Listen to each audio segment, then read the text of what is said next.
यह बंदा एक लोहे के पिंजरे में जागता है। उसके शरीर पर कोई कपड़ा नहीं है और उसे नहीं पता कि वह कहाँ है। जब वह आसपास देखता है तो उसे अपने जैसे कई पिंजरे दिखते हैं जिनमें कुछ बदकिस्मत लोग कैद हैं, जिन्हें जल्द ही गुलाम बना दिया जाएगा, लेकिन जिनको इस सब से कोई फर्क नहीं पड़ रहा। जब एक डाकू लड़की उन्हें खाना खिलाने आती है तो वह बस आराम से खड़ा होता है और पिंजरे को ऐसे चीर देता है जैसे वो कुछ भी ना हो। जब वह लड़की देखती है कि उसने कितनी आसानी से लोहा तोड़ दिया तो वह डर जाती है और उसे लगता है कि वह उसे मार डालेगा, लेकिन उसे पीटने के बजाय हमारा हीरो उसे ठीक कर देता है और उसे पता चलता है कि वह डाकुओं की मदद सिर्फ इसलिए कर रही है क्योंकि उन्होंने उसके छोटे भाई को पकड़ रखा है और उसे काम करने के लिए मजबूर कर रहे हैं। तो जिन फैसला करता है कि वह इन सब बदमाशों का अभी के अभी सफाया कर देगा। वह दरवाजे को चकनाचूर कर देता है और उसे पहले डाकू के साथ उड़ाते हुए दूर फेंक देता है और उसे इस बात की जरा भी परवाह नहीं है कि वह नंगा है। जिन एक एक करके सबको ठिकाने लगाता है और पीछे बस पिटे हुए डाकुओं का ढेर रह जाता है। हैरान डाकुओं के पास कोई मौका नहीं होता। वह उनके लिए बहुत तेज और ताकतवर है। आखिरकार वह उनके बॉस तक पहुंचता है। यह नीच आदमी, जिसे इस दुनिया में बहुत ताकतवर माना जाता है, लड़ने की कोशिश तक नहीं करता। हमारे लड़के को बाकी डाकुओं का हाल करते देख वह बस उससे रुकने की भीख मांगता है और पूछता है कि उसे क्या चाहिए। पैसा और गुलाम कोई बड़ी बात नहीं है, लेकिन हमारा हीरो बाकी बचे डाकुओं को खत्म कर उसके करीब आता है। डाकू बॉस को समझ नहीं आता कि क्या हो रहा है और वह अपनी स्पिरिट पावर्स, रूहानी ताकत क्यों इस्तेमाल नहीं कर पा रहा, और यह नंगा आदमी इतना ज्यादा ताकतवर कैसे है। जिन उसे एक मामूली कीड़े की तरह देखता है। उस कमीने को एहसास हो जाता है कि उसकी शामत आ गई है, इसलिए वह अपने आखिरी हथियार एक मॉन्स्टर वाले पिंजरे की तरफ भागता है। डाकू बॉस को यकीन है कि अब हमारा हीरो गया, लेकिन जब मॉन्स्टर हमला करता है तो जिन बड़ी आसानी से उसका वार रोक लेता है। अब वह कमीना सच में दंग रह जाता है। उसने कभी किसी इंसान को मॉन्स्टर का सीधा वार नंगे हाथों से रोकते नहीं देखा था। पता चलता है कि जिनकी शारीरिक बनावट सुपर ह्यूमन है, और सिर्फ इतना ही नहीं, वह अपनी दिव्य शक्ति निकालता है और एक एनर्जी बीम से उस मॉन्स्टर का नामो निशान मिटा देता है। जब काम खत्म हो जाता है तो वह उस कमीने की तरफ मुड़ता है ताकि उन मासूम लोगों के साथ जो उसने किया उसके लिए उसे ढंग से पीट सके। लेकिन जिन इतना ताकतवर क्यों है और उसे यह पावर कैसे मिली? दरअसल ये सब 10 करोड़ साल पहले शुरू हुआ था। पृथ्वी पर एक भयानक तबाही आई थी जिसने पूरी दुनिया से इंसानों का सफाया कर दिया था। इस तबाही की शुरुआत तब हुई जब एक रहस्यमयी वायरस ने जानवरों को बदलना शुरू किया और उन्हें डरावने मॉन्स्टर्स बना दिया, जिन्हें बाद में करप्टर्स कहा गया। कुछ ही सालों में यह बीमारी इतनी तेजी से फैली कि मानवता ने अपनी 99% आबादी खो दी। बचे हुए इंसानों ने डटकर मुकाबला करने की पूरी कोशिश की। दुर्भाग्य से यह साफ हो गया कि इन जानवरों के खिलाफ पुराने जमाने के हथियार बेकार थे। मजबूरी में इंसानों ने अपने ही लोगों पर प्रयोग करना शुरू किया। उन सभी ट्रायल्स में से सिर्फ जिन शू ही इकलौता सफल टेस्ट सब्जेक्ट था जिसने नतीजे दिखाए। उसके साथ ही वैज्ञानिकों ने नैनो मशीनों से एक काउंटर वायरस बनाया ताकि ग्रह के खराब हो चुके माहौल को सुधारा जा सके। अपनी नई और बेजोड़ शक्तियों के साथ जिन इस दुनिया का सुपर ह्यूमन मसीहा बन गया, जो हमेशा बचे हुए इंसानों को बचाने की कोशिश करता रहा। हालांकि आखिरकार सब बेकार रहा। बहुत देर हो चुकी थी और अंत में आखिरी बचे हुए इंसान भी मारे गए। जब बचाने के लिए कोई बचा ही नहीं तो जिन का वजूद बेमकसद लगने लगा। कम से कम उसकी साइंटिस्ट दोस्त कागुरा का तो यही मानना था, लेकिन जिन की सोच अलग थी। उसके लिए अभी भी जीने की एक वजह थी। भले ही वह मौजूदा आबादी को नहीं बचा सका, लेकिन उसे भरोसा था कि उसकी शक्तियां भविष्य की पीढ़ियों के काम आएंगी। नैनो मशीनें पहले से ही पर्यावरण को साफ करने में लगी थीं, इसलिए उसे उम्मीद थी कि पृथ्वी एक दिन फिर ठीक हो जाएगी और वह उस दिन का इंतजार करने को तैयार था। नतीजा यह हुआ कि कागुरा ने उसे एक हाइबरनेशन कैप्सूल में रख दिया ताकि वह सदियों तक जिंदा रह सके। जब जिन चैन से सो रहा था, मॉन्स्टर्स ग्रह को तबाह करते रहे, लेकिन जैसे जैसे दशक सदियों में और सदियां सहस्राब्दियों में बदली, दुनिया का माहौल तेजी से बदलने लगा। वे खतरनाक रूप से बदले हुए जीव धीरे धीरे खत्म होने लगे और नई प्रजातियों के पनपने का रास्ता बना। विकास का यह चक्र 10 करोड़ साल तक चला, जो हमें उस सीन पर ले आता है जहां नई तरह के 3 इंसान एक भयानक मॉन्स्टर से बचने की कोशिश कर रहे हैं। वे भागते हुए एक पुराने खंडहर में छिप जाते हैं। वह राक्षस भी उनके पीछे वहां घुस आता है। अब उनके पास भागने की कोई जगह नहीं है और वे उस जीव का खाना बनने ही वाले हैं। आखिरी उम्मीद में उस ग्रुप की लड़की मदद के लिए चिल्लाती है और गांव के रक्षक देवता से बचाने की प्रार्थना करती है। चमत्कारिक रूप से उसकी बात सुन ली जाती है, जिससे हमारे हीरो की नींद खुल जाती है, जो पिछले 10 करोड़ साल से ठीक उनके पीछे वाले कैप्सूल में सो रहा था। वह प्राचीन इंसान एक एनर्जी बीम छोड़ता है और मॉन्स्टर को वहीं ढेर कर देता है। वे तीनों हैरान हैं कि आखिर हुआ क्या, और मामला तब और अजीब हो जाता है जब कहीं से एक नंगा आदमी सामने आ जाता है। ये बंदा सबसे पहले अपने कपड़े ढूंढता है, जो उसकी दोस्त कागुरा द्वारा बनाए गए एक अटूट बॉक्स में सुरक्षित रखे हैं। लैब के पुराने सिस्टम को चालू करने के बाद उसे पता चलता है कि वह 10 करोड़ साल आगे आ गया है। भले ही समय के साथ ज्यादातर डेटा खराब हो गया है, पर मशीनों का काम करना ही किसी चमत्कार से कम नहीं है। ऐसा लगता है कि कागुरा के नैनो वायरस ने अपना काम बखूबी किया और मॉन्स्टर्स को खत्म कर दिया, जिससे यह लैब बची रही। उसे अपने पुराने दोस्त द्वारा छोड़ा गया एक कम्युनिकेशन क्यूब भी मिलता है। हालांकि उसमें क्या है ये अभी एक राज है। फिर वह उन स्थानीय लोगों की तरफ मुड़ता है, ये पूरी तरह भूलकर कि वह अभी भी बिना कपड़ों के है।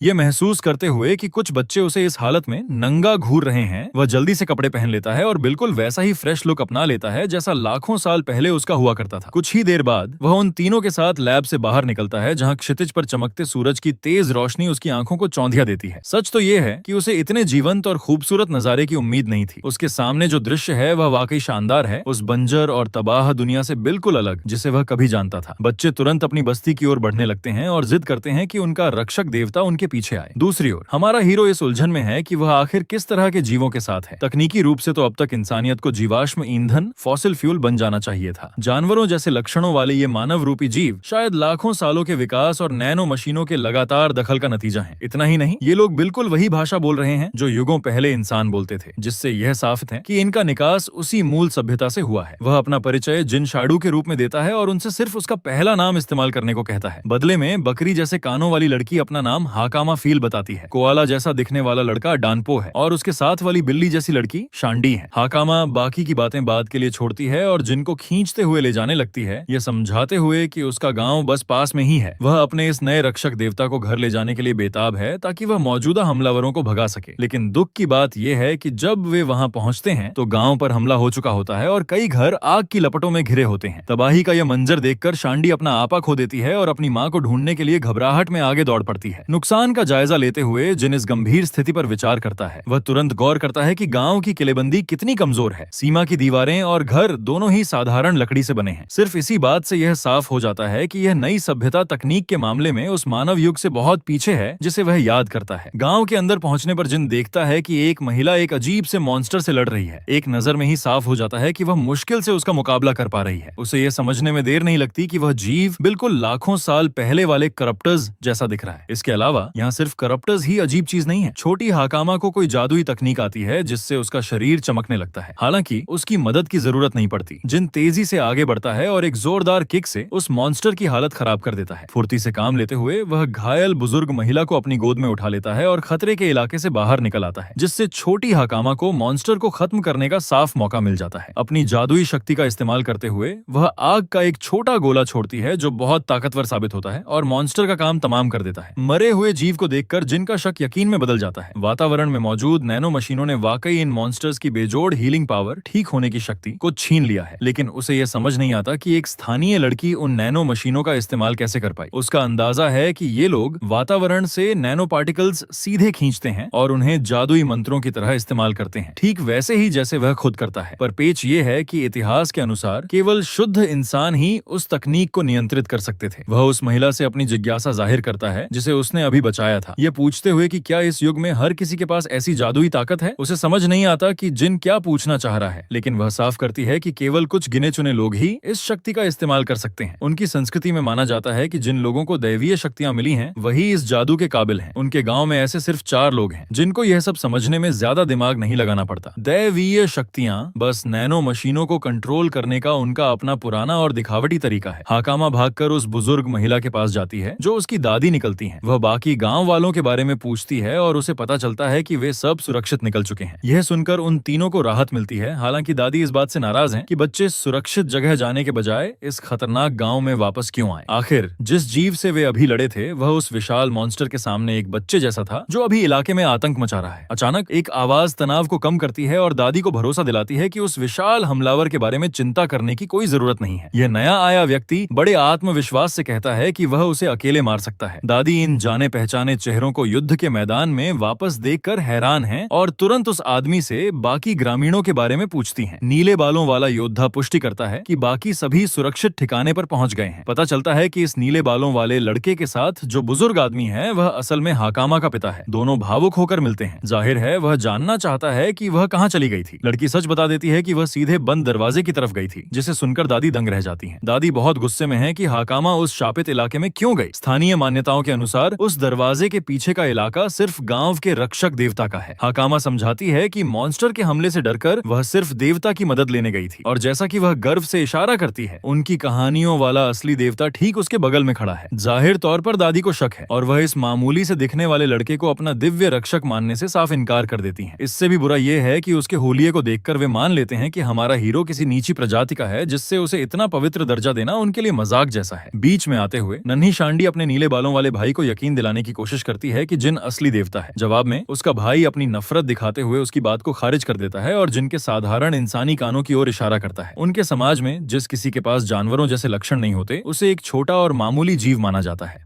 जहां तक इस लड़के की बात है, उसे लग रहा है कि उसकी छोटी बहन बस एक बड़ी गलतफहमी में जी रही है। फिर भी वह छोटी बच्ची अपनी बात पर अड़ी रहती है और गर्व से बताती है कि इसी आदमी ने उनका पीछा कर रहे हमलावर को आसानी से हरा दिया था। उसका भाई इस बात को अनसुना कर देता है और घमंड में कहता है कि वह भी किसी भी हमलावर को उतनी ही आसानी से ढेर कर सकता है। फिर वह अपना ध्यान हमारे हीरो की तरफ मोड़ता है, जो पहले से ही इन फालतू की बातों से थका हुआ लग रहा है। वह नीला बालों वाला योद्धा जिनको धमकी देता है और उसे तुरंत गाँव छोड़ने के लिए कहता है, क्योंकि उनके पास किसी नीची जाति के प्राणी के लिए कोई जगह नहीं है। वह बड़बड़ाता हुआ जिनके बगल से निकल जाता है। वह खुद को इतना 30 मार खा समझता है कि उस विशाल मॉन्स्टर को अकेले मारने का आत्मघाती जिम्मा उठा लेता है। वैसे इस घमंडी बंदे का नाम सार्स है। सार्स के इस जल्दबाजी और बेवकूफी भरे फैसले से दादी काफी परेशान हो जाती हैं। फिर वह वापस जिन की तरफ मुड़ती हैं। हालांकि उन्हें अभी भी इस बात से कोई फर्क नहीं पड़ता कि वह असल में कौन है, लेकिन वह मानती हैं कि जान बचाने के लिए शुक्रिया न कहना बदतमीजी होगी। शुक्रिया अदा करने के बाद वह जिन से एक आखिरी मदद मांगती हैं कि वह बच्चों को सुरक्षित ठिकाने तक छोड़ आए, जबकि वह खुद यह देखने जा रही हैं कि कहीं सार्स अपने घमंड में अपनी जान न गंवा दे। जाहिर है हमारा हीरो उनकी बात मानने से साफ इनकार कर देता है। उन्होंने सीधे उसके आत्मसम्मान पर चोट की है और वह बस वहां खड़ा होकर खुद को नीचा नहीं दिखाने वाला। वह फैसला करता है कि वह इन सबको दिखाकर रहेगा कि वह कोई फालतू इंसान नहीं है और न ही कोई नीची प्रजाति है। सीन अब पास की झील पर पहुंचता है, जहां वह भयानक और विशाल मॉन्स्टर छिपा है। सार्स वहां पहुंच चुका है और वह बिना डरे अपनी कॉम्बैट पोजीशन ले लेता है। अपने भाले और शरीर को बिजली की तरह कड़कती ताकत से भरकर वह उस जीव की ओर तेजी से दौड़ता है। पलटवार करने के लिए वह घिनौना जीव अपनी ही औलादों को गोले की तरह उसकी तरफ फेंकता है। किस्मत से सार्स के बिजली वाले भाले के सामने ये चिपचिपे जीव टिक नहीं पाते। रास्ता साफ होते ही सार्स मौके का फायदा उठाता है और हवा में उछलकर उस राक्षस के चेहरे पर एक जबरदस्त वार करता है। राक्षस दर्द के मारे जोर से चिल्लाता है, लेकिन हम सब जानते हैं कि यह इतना आसान नहीं होने वाला था। सार्स के होश तब उड़ जाते हैं जब उस राक्षस का गहरा जख्म तुरंत खुद ब खुद भरने लगता है। यह देखकर वह नीला बालों वाला योद्धा सुन्न पड़ जाता है, जिससे वह मॉन्स्टर के अगले जानलेवा हमले के लिए बिल्कुल निहत्था हो जाता है। लेकिन जैसा कि उम्मीद थी, जिन ऐन वक्त पर बीच में आ जाता है और उस भारी हमले को ऐसे रोकता है जैसे कोई बड़ी बात ना हो। सार्स, जो अब तक खुद को बहुत बड़ा शूरवीर समझ रहा था, उसे अचानक असलियत का पता चलता है और खेल तो अभी शुरू ही हुआ है। मॉन्स्टर पिछली बार से दोगुनी ताकत के साथ हमला करने के लिए पीछे हटता है, लेकिन हमारा हीरो उसे वार करने का मौका ही नहीं देता। बस अपनी उंगलियों की एक मामूली चुटकी से जिन उस मॉन्स्टर के शरीर के आर पार एक साफ छेद कर देता है। वह घमंडी लड़का बस हक्का बक्का होकर यह सब देखता रह जाता है। जल्द ही ग्रुप के बाकी लोग भी पानी के किनारे पहुंच जाते हैं। उनकी अभी भागने से सांस भी नहीं फूली थी कि उनके जबड़े फिर से जमीन पर गिर जाते हैं। वे देखते हैं कि हमारा हीरो उस विशाल मॉन्स्टर के भारी दबाव को सिर्फ एक हाथ से रोक रहा है। जिन अब इस लड़ाई से बोर होने लगा है। मामले को जल्दी खत्म करने के लिए वह सार्स को कमर से पकड़ता है और रास्ते से हट जाता है। कैमरा जैसे ही पीछे हटता है, हम देखते हैं कि जिन की एनर्जी ने उस विशाल मॉन्स्टर को पूरी तरह छलनी कर दिया है। सार्स पागलों की तरह बहस करता है कि इतने बड़े हमलों का कोई फायदा नहीं अगर मॉन्स्टर बार बार खुद को ठीक कर ले। शुक्र है कि जिन ने इस बारे में पहले ही सोच लिया था। यहीं पर नैनो मशीनें काम आती हैं, जो मॉन्स्टर की सेल्स को दोबारा बनने से रोक देती हैं। सार्स ने पहले जो घाव दिया था वह काफी गहरा था, लेकिन वह इतना नहीं था कि मॉन्स्टर की हीलिंग पावर को मात दे सके। अब तक सार्स का दिमाग पूरी तरह घूम चुका है। वह बस ये समझने की कोशिश कर रहा है कि क्या यह नीचा आदमी ही असल में उनका रक्षक देवता है। मजे की बात यह है कि जिन तुरंत मना कर देता है कि उसका किसी दैवीय शक्ति से कोई लेना देना है। उसे बस एक बात पक्के तौर पर पता है कि उसके वजूद का एकमात्र मकसद भविष्य के लोगों की रक्षा करना और अपने सामने खड़े इन मॉन्स्टर्स का खात्मा करना है। गुस्से में आकर वह जीव अपनी विशाल पूंछ घुमाता है और उस फुर्तीले हीरो को कुचलने की कोशिश करता है, जो पानी की तरह उसके वार के बीच से निकल रहा है। एक जिताऊ रणनीति बनाकर जिन उस जीव को पीले रंग के सख्त बर्फ के क्रिस्टल्स में जमाकर पूरी तरह जकड़ देता है। जैसे ही वह उस पर एक ऐसा आखिरी हमला करने की तैयारी करता है जो उसे टुकड़ों में उड़ा देगा, वह आखिरकार अपना सही परिचय देता है। वह खुद को इंसानों की अपनी दुखद मूर्खता से पैदा हुआ एक मॉन्स्टर बताता है। वह एक ऐसा अवशेष है जो 10 करोड़ साल की नींद के बाद बचा है। एक ऐसा हथियार जिसे धरती से इस भयानक खतरे को मिटाने के लिए बनाया गया था। सार्स इस स्थिति में नहीं है कि वह समझ सके कि यह बंदा क्या बड़बड़ा रहा है। उसे बस इस बात की फिक्र है कि क्या जिन अपनी बातों पर खरा उतर पाएगा, और बेशक जिन यह कर सकता है। आखिर वह अनगिनत क्रूर और दुखद प्रयोगों का नतीजा है। कल्पना से परे तैयार किया गया एक हथियार इंसानियत के खून से सने इतिहास से जन्मा। वह इस दुनिया में बचा हुआ पहला,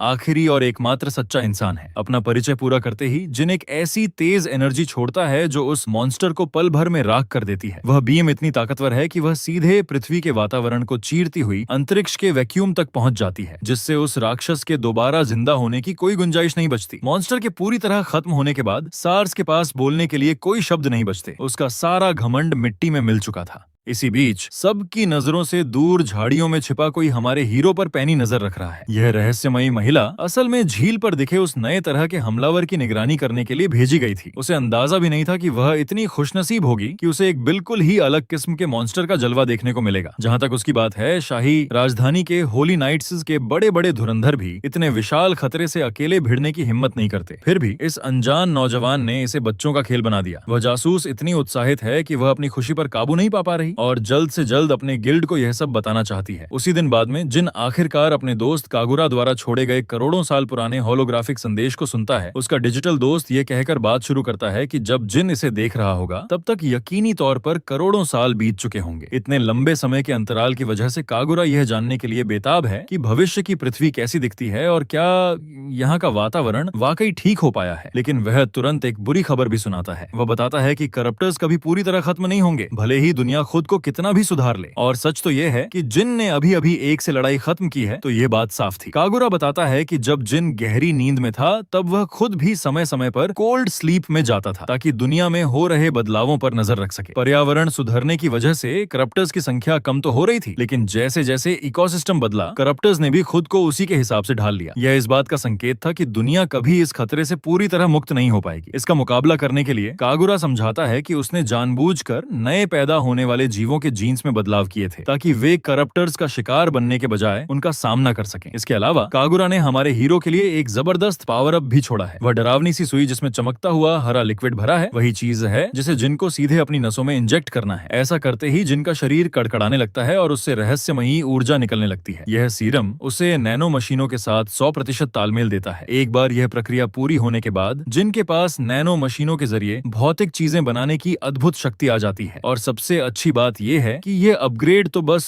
शुरुआत है। उसका पुराना दोस्त बताता है कि उसने ऐसे ही और भी पावर अप्स पूरी दुनिया में अलग अलग जगहों पर छिपा रखे हैं। उसने जानबूझकर सबको एक जगह नहीं रखा ताकि अगर करप्टर्स किसी एक लैब को तबाह भी कर दें तो सब कुछ खत्म ना हो। साथ ही इस खोज के बहाने जिनको पूरी दुनिया घूमने और नई दुनिया की खूबसूरती को अपनी आंखों से देखने का मौका मिलेगा। कागुरा मानता है कि उसे नहीं पता कि इस नए युग में करप्टर्स कितने खतरनाक होंगे, लेकिन उसे यकीन है कि भविष्य उस अंधेरी तबाही वाली दुनिया से कहीं ज्यादा उज्जवल है जिसे वे पीछे छोड़ आए थे। जैसे जैसे मैसेज आगे बढ़ता है, होलोग्राफ में दिखता है कि वह बेचारा वैज्ञानिक समय के साथ कितना बूढ़ा हो गया है। यह एक भावुक पल है जब कागुरा अपना दुख जाहिर करता है कि वह खुद इस खूबसूरत और सुधरी हुई दुनिया को कभी नहीं देख पाएगा। भविष्य की जिम्मेदारी जिनको सौंपने के साथ ही मैसेज खत्म हो जाता है। तभी हाकामा और बाकी लोग अपने रक्षक देवता को ढूंढते हुए वहां पहुंच जाते हैं। वह और कोआला जैसा दिखने वाला डानपो उसे खींचकर गांव ले जाने आए हैं क्योंकि पूरी बस्ती उसका बेसब्री से इंतजार कर रही है। वापस जाते समय जिनकी तेज नजरें हाकामा के गले में लटक रही एक चाबी पर पड़ती हैं, जो असल में रिसर्च लैब की एक्सेस की है। वह उस पेंडेंट के बारे में पूछता है कि यह उसके पास कहां से आया। हाकामा बताती है कि बहुत समय पहले एक महान व्यक्ति ने उसके पूर्वजों को इसे एक सुरक्षा कवच के तौर पर पीढ़ियों तक संभालने को दिया था। कहानी यह थी कि अगर कभी गांव पर कोई बड़ा खतरा आया तो यही चाबी रक्षक देवता को उनकी रक्षा के लिए बुलाएगी। यह सुनकर जिन भावुक हो जाता है। उसे यह जानकर बहुत खुशी होती है कि उसके दोस्त ने उसके लिए कितनी मेहनत की थी और वह खुद को कागुरा का बहुत बड़ा कर्जदार महसूस करता है। गांव के बीचों बीच पहुंचते ही जश्न शुरू हो जाता है। जब सब खाने पीने में व्यस्त होते हैं तब बच्चे अपने रक्षक को सबके सामने लाते हैं। हालांकि माहौल थोड़ा तब बदल जाता है जब बड़े गांव वाले एक नीची प्रजाति के जीव इंसान को देखकर कानाफूसी करने लगते हैं। उनकी छोटी सोच के हिसाब से एक मामूली से दिखने वाले जीव का रक्षक देवता होना उन्हें हजम नहीं हो रहा था। जब वे जिन की काबिलियत पर शक कर रहे होते हैं तभी सार्स अचानक खड़ा हो जाता है और उन सब पर बरस पड़ता है कि वे अपने मसीहा पर उंगली उठाने की हिम्मत कैसे कर सकते हैं। वह तो कुछ लोगों को ढंग के घूंसे भी जड़ देता है। आखिर ये वही डरपोक लोग थे जो खतरा देखते ही दुम दबाकर भाग गए थे। यह सब देखकर हाकामा और डानपो को सार्स का दोहरापन साफ नजर आता है क्योंकि कुछ घंटों पहले तक वह खुद जिन का सबसे बड़ा आलोचक था। गांव की दादी जिनसे बात करने के लिए आगे आती हैं। वह बहुत एहसानमंद महसूस कर रही हैं और पूरी बस्ती की तरफ से उसका शुक्रिया अदा करती हैं। हकीकत तो यह है कि अगर जिन सही वक्त पर ना आता तो गांव राख हो चुका होता और उनमें से कोई जिंदा न बचता। हमेशा की तरह हमारा हीरो इन तारीफों को अनसुना कर देता है और कहता है कि यह बस उसका काम था। फिर भी वह जानता है कि ये लोग उसे बिना कुछ दिए नहीं जाने देंगे। धन दौलत मांगने के बजाय वह एक बहुत कीमती चीज मांगता है, जानकारी। जिन दुनिया के मौजूदा हालात के बारे में सब कुछ जानना चाहता है। बदकिस्मत से एक कटे हुए गांव के लोग दुनिया भर की राजनीति के बारे में बताने के काबिल नहीं थे। सही जवाब पाने के लिए वे उसे शाही राजधानी जाने की सलाह देते हैं जहां कोसिया का राजा रहता है। चूंकि राजधानी में हर तरह के लोग आते हैं, इसलिए वह दुनिया भर की खबरों और जानकारी का सबसे बड़ा केंद्र है।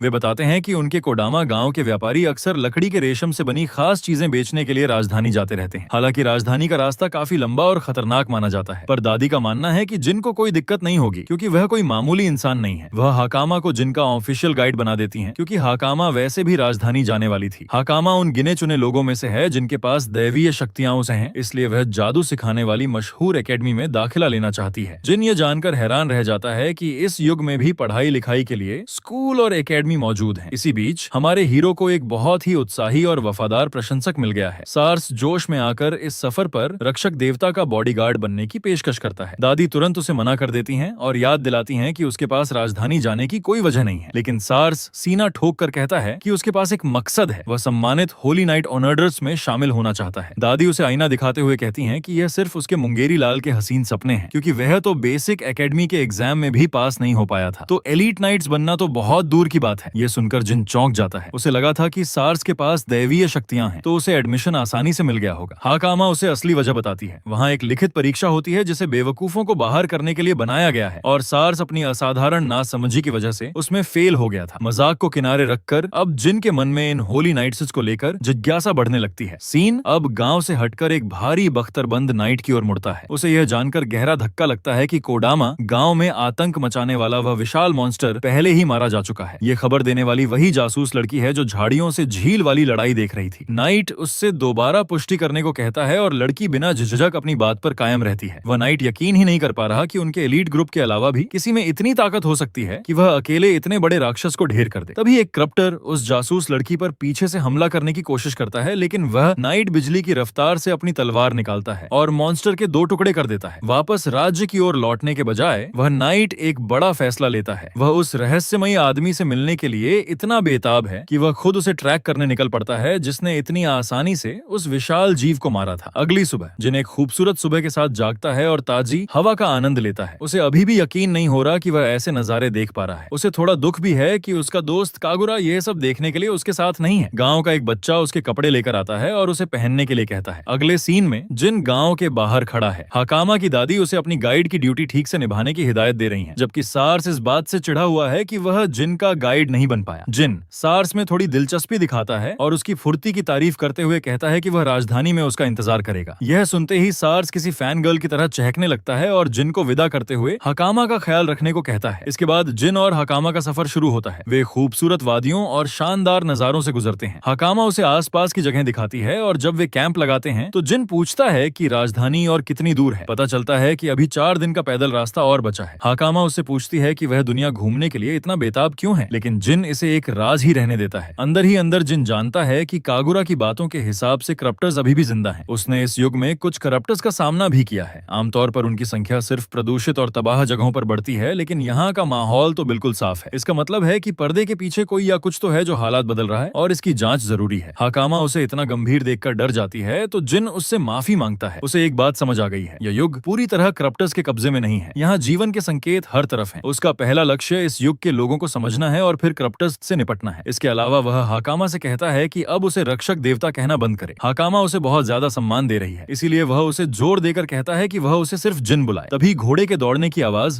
दोनों का ध्यान खींचती है। एक होली नाइट अपनी टीम के साथ वहां पहुंचता है और उनसे बात करने की गुजारिश करता है। ये बंदा दिखने में किसी राजकुमार जैसा है, लेकिन जिन को इससे कोई फर्क नहीं पड़ता और वह सीधे उसकी पहचान पूछता है। वह खुद को 7th डिवीजन का कैप्टन आर्गस एल्टन बताता है। जिन के लिए होली नाइट का कॉन्सेप्ट अभी भी नया है और वह सोचता है कि क्या ये वही दिलचस्प लोग हैं जिनके बारे में गांव वाले बात कर रहे थे। आर्गस की टीम में एक गुस्सैल नाइट करीना है जो जिन के न खड़े होने और अपने लीडर के प्रति अनभिज्ञता दिखाने पर भड़क जाती है। वह अपने कैप्टन से कहती है कि शायद ये दोनों ही अपराधी हैं, लेकिन आर्गस उसे शांत रहने को कहता है। करीना पीछे बड़बड़ाती रहती है जबकि आर्गस जिन से सम्मान के साथ बात करता है। जिन करीना की बातों पर सवाल उठाता है, लेकिन आर्गस उसे मामूली बदतमीजी कहकर टाल देता है। फिर आर्गस बात बदलता है और जिन से उसकी पहचान, वह कहां से आया है और कहां जा रहा है, इसके बारे में पूछताछ करता है। हाकामा बताती है कि वे कोडामा गांव से हैं और राजधानी की ओर जा रहे हैं। करीना इसे एक बार फिर से पक्के सबूत के तौर पर इस्तेमाल करती है और अपने घमंड में उन दोनों पर नीची प्रजाति होने का आरोप लगाती है। वह इस तरह से लंबी चौड़ी बातें करती है जैसे कोडामा गांव के इन नीच लोगों की पहचान उजागर करके उसने कोई 30,000 IQ वाला बड़ा काम कर दिया हो। जिन इस दुनिया की तरक्की देखकर हैरान है, खासकर यह सुनकर कि यहाँ जन्म के रिकॉर्ड भी रखे जाते हैं। लेकिन आर्गस फिर से बीच में आता है और करीना को बिना सोचे समझे अंदाजे लगाने से रोकता है। आर्गस देख सकता है कि छोटी बच्ची हाकामा ने कोडामा के खास कपड़े पहने हैं, जिनकी गुणवत्ता राजधानी में भी बहुत ऊंची मानी जाती है। गांव के साधारण बच्चे ऐसे शाही कपड़े नहीं पहनते, जिससे यह साबित हो गया कि वे वाकई उसी गांव से हैं। और करीना एक बार फिर गलत साबित हुई। हालांकि वह लड़की के बारे में तो पक्का है, पर आर्गस अपनी तलवार म्यान से निकालता है और उसे जिन की ओर तान देता है। वह कहता है कि यह आदमी बाकियों से अलग है। आर्गस ने आज तक ऐसे कपड़े कभी नहीं देखे, इसलिए वह सवाल करता है कि यह आखिर कहां से आया है। होली नाइट बताता है कि कोडामा गांव और राजधानी के बीच के रास्ते पर लुटेरों का बहुत आतंक है। मुमकिन है कि यह आदमी उन्हीं लुटेरों में से एक हो जो बच्चों की तस्करी कर रहा है, और शायद हाकामा भी मासूमियत का नाटक करते हुए इसके साथ मिली हुई है। हाकामा इस बात से साफ इनकार करती है, लेकिन वे उसकी एक बात पर यकीन नहीं करते। बिना सोचे समझे हाकामा हमला करने की कोशिश करती है, लेकिन तभी कई जादुई तलवारें उसे हर तरफ से घेर लेती हैं। उसके पास दैवीय शक्ति होने की वजह से होली नाइट उसकी तारीफ करता है। हमारा हीरो भी एक होली नाइट की ताकत से काफी प्रभावित है। आर्गस काफी काबिल है, जिन यह तुरंत देख लेता है। अब अपनी पूरी सत्ता और रौब के साथ होली नाइट यह जवाब मांगता है कि वह आदमी कहां से आया है। यही जानकारी यह तय करेगी कि वह जिन को जिंदा छोड़ेगा या नहीं। लेकिन यह सुनते ही जिन उसे कातिलाना नजरों से घूरता है। तनाव बहुत बढ़ जाता है, लेकिन अंत में हमारा हीरो अपनी भावनाओं पर काबू पाता है और बस इतना कहता है कि वह कोडामा गांव से आया है। करीना उसे मुंह पर झूठा कहती है, लेकिन आर्गस इस स्पष्टीकरण को मान लेता है और अपनी तलवार नीचे कर देता है। यह एक चौंकाने वाला बदलाव है, खासकर तब जब वह अभी जान से मारने की धमकी दे रहा था। होली नाइट महसूस कर सकता है कि जिन झूठ नहीं बोल रहा, जबकि हाकामा आधिकारिक तौर पर जिन को गांव का रक्षक देवता घोषित कर देती है। रक्षक देवता की बात सुनकर आर्गस को थोड़ी दिलचस्पी तो होती है, पर वह इसे गंभीरता से नहीं लेता और जाने के लिए मुड़ जाता है। वह वापस अपने घोड़े पर चढ़ता है और अपनी बदतमीजी के लिए माफी मांगता है। आर्गस असल में यह सब अपनी ड्यूटी के तौर पर कर रहा था। कैप्टन कहता है कि भविष्य में वे शाही राजधानी में जरूर मिलेंगे। यहाँ तक कि वह उन्हें यह प्रस्ताव भी देता है कि अगर वे किसी मुसीबत में फंसे तो उसे आकर मिल सकते हैं। इतना कहकर वह तेजी से वहां से निकल जाता है, जिससे करीना शर्मिंदा हो जाती है, जो पता नहीं क्यों चाहती थी कि कोई बड़ा झगड़ा हो। यहाँ तक कि जिन भी इस बात से हैरान है कि इस औरत को ड्रामे की इतनी सनक क्यों है। अगले सीन में हम टीम को उनके अगले ठिकाने की ओर जाते हुए देखते हैं। करीना अभी भी चिढ़ी हुई है और जोर देती है कि जिन संदिग्ध है और उन्हें उस नीची प्रजाति के इंसान को ऐसे नहीं जाने देना चाहिए था। नीची प्रजाति शब्द सुनकर आर्गस रुकता है। वह करीना पर तंज कसता है कि उसे खुद नहीं पता कि उन दोनों में से असली नीची प्रजाति कौन है। उसकी बातों का समर्थन करते हुए रिया भी मानती है कि उस आदमी और उनके बीच जमीन आसमान का फर्क था, जिसे सुनकर करीना दंग रह जाती है। आर्गस बताता है कि एक पल में उसने 3 बार हमला करने की कोशिश की, लेकिन उसके इरादे ने उसे ऐसा करने ही नहीं दिया। वह महसूस कर सकता था कि जिन, जिसका हाथ उसकी जेब में था, तुरंत जवाबी कार्रवाई करेगा और आर्गस के हिलने से पहले ही उसे ढेर कर देगा। आर्गस ने दैवीय शक्ति इस्तेमाल करने की भी कोशिश की थी, लेकिन जिन के सामने वह शक्ति सक्रिय ही नहीं हुई, जिससे करीना बुरी तरह डर जाती है। जिस चाल से उसने हाकामा को आसानी से घेरा था, वह जिन पर काम ही नहीं कर रही थी। रिया ने भी कोशिश की थी, पर वह भी नाकाम रही। इसका मतलब था कि जिन जैसे मॉन्स्टर और उनके बीच की ताकत में एक अलग ही लेवल का अंतर है। आर्गस की नजर में ऐसा कारनामा केवल नाइट ऑनर्डर का सुप्रीम कमांडर ही कर सकता है। बेवकूफ करीना को अंदाजा भी नहीं था कि उस वक्त उनकी क्या हालत हो सकती थी। आर्गस जोर देकर कहता है कि वे अभी एक अनोखे मॉन्स्टर से मिले थे और करीना से गलती हुई तो कोई बात नहीं, क्योंकि वह उनकी यूनिट में नहीं है। जहां तक कोडामा गांव के उस राक्षस को मारने वाले की बात है, आर्गस को शक है कि वह वही आदमी है। करीना को यह खतरनाक लगता है, पर उसका कैप्टन समझदार है। वह मानता है कि बिना जानकारी के किसी पर हमला करना ज्यादा खतरनाक है। साथ ही उसे जिन का शांत स्वभाव भी पसंद आता है। अंत में वे लुटेरों के बारे में गिल्ड को जानकारी देने की बात करते हैं। आर्गस के दिमाग में उस रक्षक देवता का ख्याल घर कर गया है। उसे लगता है कि अगर वह आदमी उनका सहयोगी बन जाए तो उनके देश की कई समस्याएं हल हो सकती हैं। अगले सीन में हमारा हीरो फिर से हाकामा के साथ रास्ते पर है। वह कहता है कि पिछले दिनों वे कुछ दिलचस्प लोगों से मिले। वह पूछता है कि क्या सभी होली नाइट्स इतने ही ताकतवर होते हैं। हाकामा साफ करती है कि आर्गस असाधारण था। नाइट ऑनर्डर में भी केवल सबसे बेहतरीन योद्धाओं को ही होली नाइट कहा जाता है और उन्हें लीडर बनाया जाता है। आर्गस अपनी श्रेणी में सबसे ऊपर है। वह इशारों से बताती है कि पिछले दिन उसकी स्पिरिट आर्ट कितनी तेज थी। यह एक ऐसा शब्द है जिससे जिन अनजान है। पता चलता है कि इस मौजूदा युग में आत्माओं की शक्तियों को उधार लेना ही दैवीय शक्ति कहलाता है और इस शक्ति को बढ़ाने वाली तकनीकें स्पिरिट मेथड या स्पिरिट आर्ट्स कहलाती हैं। दूसरे शब्दों में कागुरा और जिन की नैनो मशीनों को ये लोग अपनी समझ के बाहर की कोई आत्मा मान रहे हैं। जिन जानता है कि उनकी तकनीक इस युग के लिए किसी जादुई कल्पना जैसी होगी, लेकिन उसे करीना की नीची प्रजाति वाली बात याद आती है। वह इस विषय में दिलचस्पी दिखाता है और उसे पता चलता है कि इस युग में लोगों की कई अलग अलग प्रजातियां और नस्लें रहती हैं।